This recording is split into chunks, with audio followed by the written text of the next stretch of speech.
नमस्कार, प्रवास साक्षी देख रहे हैं आप। आपके साथ मैं हूं अंकित सिंह। वक्त संसद डायरी का है। संसद के शीतकालीन सत्र का चौथा दिन था। चौथे दिन दोनों ही सदनों में सामान्य कामकाज देखने को मिला। हालांकि प्रदूषण को लेकर दोनों सदनों में विपक्ष की ओर से शोर जरूर किया गया, वहीं विपक्ष के सांसदों ने वायु प्रदूषण को लेकर प्रदर्शन भी किया। दूसरी ओर विपक्ष रुपए की कीमतों में लगातार गिरावट को भी मुद्दा बनाने की कोशिश करता रहा। कई विपक्षी सांसदों ने वक्फ पंजीकरण की समय सीमा बढ़ाने की लोकसभा में मांग की है। राज्यसभा में डॉक्टरों की सुरक्षा का मुद्दा उठा और इसको लेकर राष्ट्रीय कानून बनाने की मांग की गई। वहीं सरकार ने कहा है कि देश में न्यायाधीशों की पद पर बने रहने की आयु सीमा बढ़ाने का कोई प्रस्ताव फिलहाल विचाराधीन नहीं है। चलिए आपको बताते हैं कि आखिर लोकसभा में आज क्या कुछ हुआ है।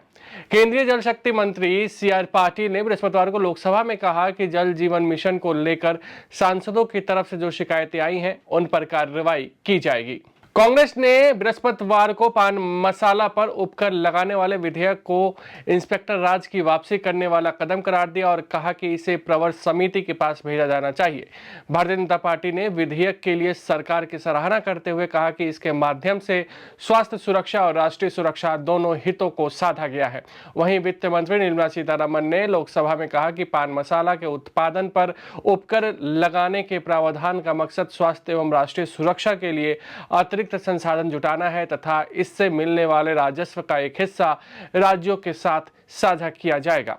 केंद्रीय सड़क परिवहन मंत्री नितिन गडकरी ने कहा कि टोल संग्रह की मौजूदा प्रणाली 1 साल के भीतर समाप्त हो जाएगी और इसकी जगह एक इलेक्ट्रॉनिक प्रणाली लेगी जो राजमार्ग से गुजरने वालों की निर्बाध यात्रा सुनिश्चित करेगी।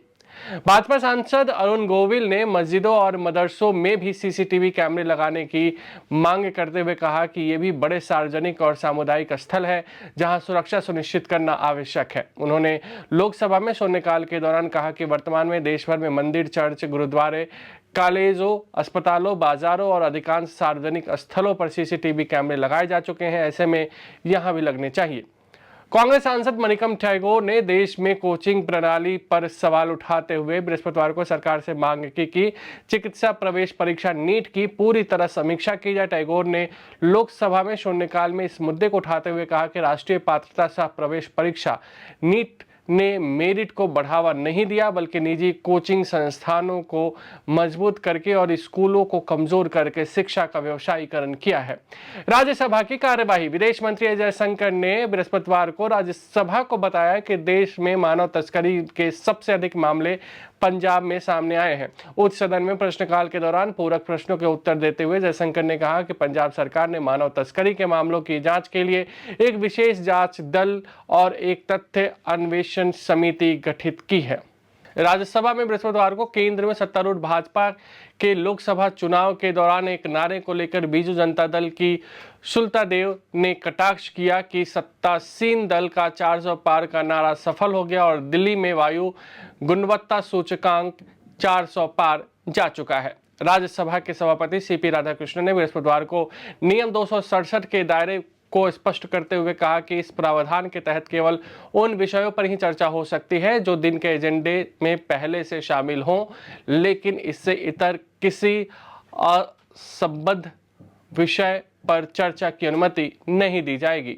राज्यसभा में कांग्रेस सदस्य विवेक के तनखा ने अमेरिकी डॉलर के मुकाबले भारतीय रुपयों में आई तीव्र गिरावट पर चिंता व्यक्त करते हुए कहा कि घरेलू मुद्रा के कमजोर होने से आम लोगों की आर्थिक तकलीफ बढ़ी है।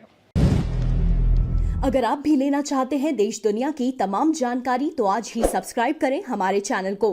साथ ही नीचे दिए बेल आइकन को जरूर दबाएं ताकि हर अपडेट आप तक पहुंच सके।